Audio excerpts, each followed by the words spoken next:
დავიწყოთ სულ ბოლო ინფორმაციით, რომელიც რამდენიმე წუთის წინ გახდა ცნობილი, საოკუპაციო რეჟიმმა დამატებითი განმარტება გაავრცელა თუ რის გამო ყავთ დაკავებული თამარ მეარაყიშვილი და როგორც ირკვევა, სამოქალაქო აქტივისტს ედავებიან ქართულ და უცხოურ მედიასთან კომუნიკაციას და სწორედ ამის საფუძველზე აქვს მას ბრალად წაყენებული ჯაშუშური საქმიანობა და ამის გამო უშვებენ ციხეში 10-დან 20 წლამდე. მისი მეგობრები გვეუბნებიან, რომ ამ დროისთვის თამარ მეარაყიშვილს არ ყავს უფლებადამცველი და ახლა მიმდინარეობს მოძიება ადვოკატის, რომელიც დაიცავს საოკუპაციო რეჟიმის პირობებში, საოკუპაციო რეჟიმის სასამართლოში თამარ მეარაყიშვილის უფლებებს, ასევე მისი მეგობრები გვიყვებიან, როგორ მოხდა მისი დაკავება, რომ მას სახლში შეუვარდნენ ძალოვანები და სახლში აიყვანეს სამოქალაქო აქტივისტი და ასევე როგორც ცნობილია, სამოქალაქო აქტივისტები, მისი მეგობრები, რომლებიც საოკუპაციო რეჟიმის პირობებში ცხოვრობენ, ამზადებენ მიმართვას საერთაშორისო ორგანიზაციებისადმი, რომ დაუყოვნებლივ მოხდეს თამარ მეარაყიშვილის გათავისუფლება. როგორც მისი მეგობრების, ცხინვალელი მეგობრების გადმოცემით ვიცი, სახლთან ჯერ ძალოვანი უწყებების წარმომადგენლები მივიდნენ, კარზე უბრახუნებდნენ, შემდეგ ორი მისთვის დაუდგენელი პირი გადაძვრა აივნიდან სახლში და მოასწრო თამარმა, რომ მეგობრებისთვის მიეწერა, რომ აეხლა შემომივარდნენ სახლშიო და ამის შემდეგ უკვე იკარგება მასთან კონტაქტი. და მოგვიანებით უკვე საღამოს დე-ფაქტო პროკურატურამ გაავრცელა განცხადება, რომ თითქოს სამოქალაქო აქტივისტი საქართველოს სასარგებლოდ ჯაშუშობდა. ეს არის სრული აბსურდი. მან რამდენიმე სასამართლო პროცესი მანამდე მოუგო დე-ფაქტო ხელისუფლებას ცხინვალისვე სასამართლოში იმასთან დაკავშირებით, რომ მას ბრალი ედებოდა რაღაც ყალბი დოკუმენტების გამოყენებაში, თითქოს ამითი აიღო მან პასპორტი, თუმცა მოგებული აქვს ეს პროცესი და ისევ აპირებდა საპროტესტო აქციის გამართვას, იმიტომ რომ მას არ ეძლევა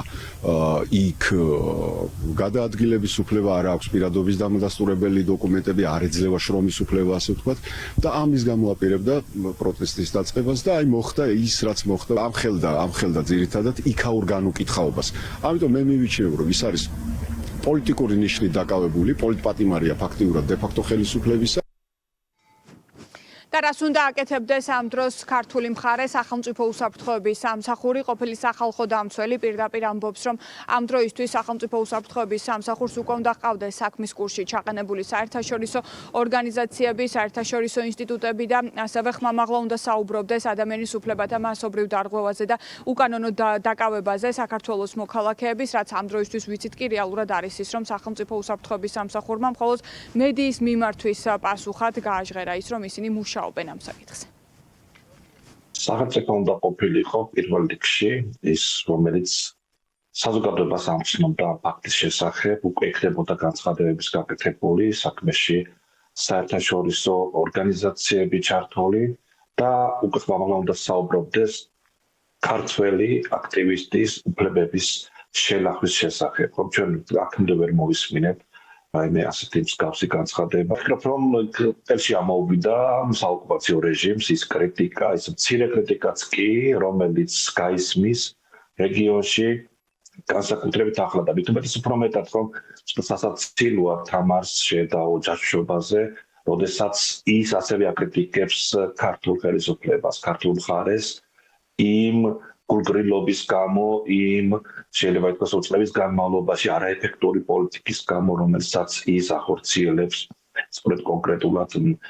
ცხინვალთან დაკავშირებით და ახალგორეთა უფლებების დაცვის კუთხით, რომ რეალურად არანაირი ნაბიჯები არ გადადგმა. კიდევ ერთხელ აჩვენებს ოკუპაციო რეჟიმის სახეს და იმას, რომ ოკუპაციის პირობებში ფუნდამენტური უფლებები ფეხქვეშ ითელება, მაგრამ ამ ვითარებაში საქართველოს არ ყავს ის ხელისუფლება, რომელიც იმუშავებდა დასავლელ პარტნიორებთან ერთად, სწორედ ამ ფუნდამენტური უფლებების დასაცავად, ის ხელისუფლება, რომელიც იმუშავებდა ქვეყნის მშვიდობიან გამთლიანებაზე და დეოკუპაციაზე და ამის პასუხად ჩვენ ვხედავთ იმას, რომ რაც მეც მისცემენ და დათმობენ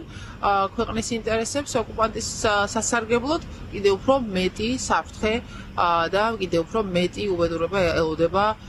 საქართველოს ეროვნულ ინტერესს.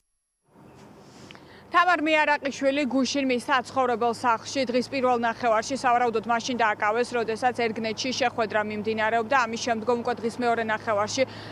საოკუპაციო რეჟიმის ეგრეთ წოდებული პროკურატურისგან გავიგეთ ჩვენ ის, რომ დაკავებულია ქართველი ქალი, რომელსაც ჯაშუშობას ედავებიან და ამ ბრალდებით 10-დან 20 წლამდე ციხეში გაშვებას უპირებენ.